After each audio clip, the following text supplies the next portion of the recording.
What's up, everybody? So for all you guys who don't know me, my name is Trevar Haefele. I grew up here in Maine. I played lacrosse at St. Dominic's Academy. I'm not even sure they have a team anymore. But back in the day, our claim to fame was we were up on Dan Hanley and the Falmouth, the Falmouth State Championship team 5-4. That game later became 20-6. But we went on to the Western Maine Finals where Yarmouth beat us also like 20-6. So that's the St. Dominic Academy claim to fame. Dan cut that game in half. That's a win. So, I graduated in 2010 from St. Dominic's Academy. I was a high school All-American here and went on to play at Nazareth. It's a small private school in upstate New York, Rochester, New York, where I played midfield and attack for 4 years. After 2 years, I ended up playing. My brother came, who was also a high school All-American here, and was a lot better than me at lacrosse.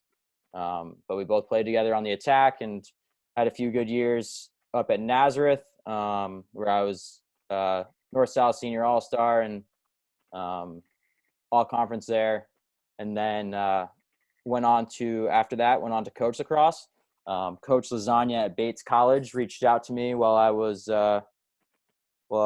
after I had graduated and asked if I wanted to assist with him. And I went back to Lewiston, Maine, where I'm from, and coached with him for 5 years at Bates.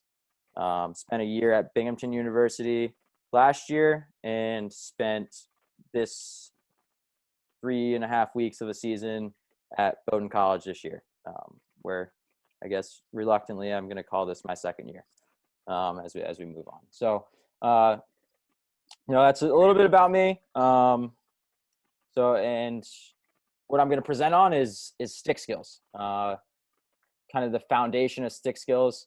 I like to call this the great equalizer, is what I said in that goofy video I sent out before I had shaved my mustache. I think I called it that because I think stick skills are the great equalizer. You look at guys who are the best in the world right now. Matt Rambo, John Grant Jr. They're not world-class athletes. Matt Rambo, he couldn't complete his conditioning test at Maryland, but he's the best player in the world. And it's because he has pretty much perfect stick skills. So I'm going to kind of break down some of those guys' games and exactly what they do. I think as you look at some of the best players in the world, every movement of their stick has a purpose. I was talking to Coach Coop and a couple of these guys earlier that kind of the point of this is to maybe prove that cradling doesn't exist. Kind of with the fact that every movement of their stick has a purpose, and start at the most foundational level and go up from there, kind of using those guys as an example. So I'm going to share my screen with you right now and take you guys into a little presentation. So do we have any questions before I get started here? I don't know where to find that. Coach Coop, see anything? I'm right into the chat right now. If you have any questions, guys, just type it in the chat and I'll relay it to Coach.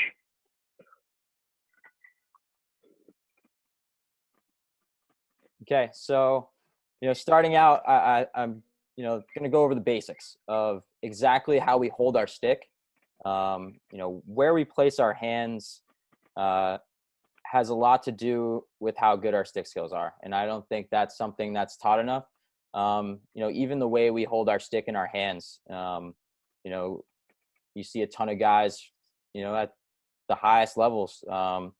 They come in and they're gripping their stick, with an iron fist and don't really hold their stick in their hands the right way. And Coach Lasagna, who's one of the best coaches in the game and who's been through the Division I ringer and is now at Bates. The first thing he coaches in every single clinic I've ever been to with him is how to hold your stick in your hands, just holding your stick in your fingertips, and just to the simplest level there. And that's something, at the college level, we go back to sometimes, and sometimes I go back to it myself.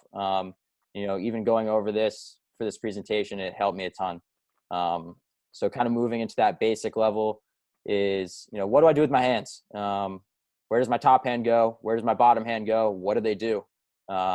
And like I just said, the most important thing is to keep your stick in your fingertips. Head of your stick always above your shoulder. Everything you do, presenting a target, catching, throwing, cradling, which doesn't exist.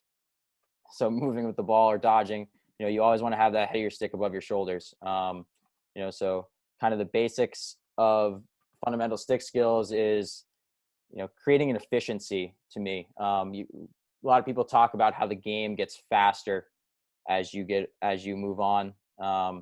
So one of the things you need to do to keep up the speed of the game is to have the most efficient stick skills possible. If you're able to do things quickly with your stick, and you move your stick quickly and get the ball out of your stick quickly, all those things go back to the most basic level of fundamentals. Usually you're doing pretty well in lacrosse as you move to the higher level. So starting, at these foundational levels is exactly what makes you the best player at the highest levels, like a guy like Matt Rambo that we mentioned before. So just kind of going over, some of these things with some examples in this video. I'll kind of talk over it and we'll go over it, and then let you guys ask some questions. So I'm just looking at my stick here, just showing you guys we're exactly in our fingertips. So, tip of the fingers, middle of the fingers.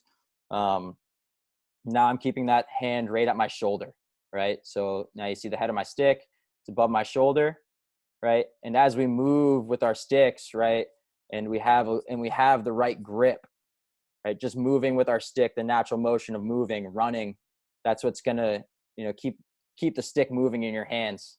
And if you keep that stick with the ball, listening to the ball in your ear, as you kind of see here, the ball's pointed to my ear, right? That's what, again, keeps the ball on our sticks. And then, looking at my bottom hand, it's all the way down. My top hand's all the way up. So if I'm ever moving with my stick, I want to be strong, right? We want to be as strong as we can. That's by making our hands as wide as we can. So if we're doing something strong on the field, like scooping, trying to move through a crowd, anything aggressive, we need to be as strong as possible. So keeping our hands as wide as possible. And that's something I think we see at every level is when someone scoops, they don't have their hand at the top of their stick. When they try to cradle, their hand might not be all the way at the top of their stick. So I think another important feature. And then we look at going one-handed. I'm a big proponent of doing everything two-handed. And some of the best players in the world, those guys are mostly two-handed. But going one-handed is important. We look at going one-handed. Again, you don't need to move your wrist. You don't need to move your hand. Just try to stuff that ball into your armpit. Right? It should hurt your shoulder a little bit to really be protecting the ball the right way. If you're shoving that ball into your armpit and keeping your stick straight up and down, right, that ball is never going to get dislodged for the most part, right? If you're moving well and holding it the correct way, right, again, you don't need to shake that ball, rattle that ball around. Just make sure you're moving it with the right spot. And then when we put two hands on our stick, something that I needed to work on a ton when I got to the college level is I would sling my stick all the way up to my hand. If you guys can see my cursor, I would sling my stick up there.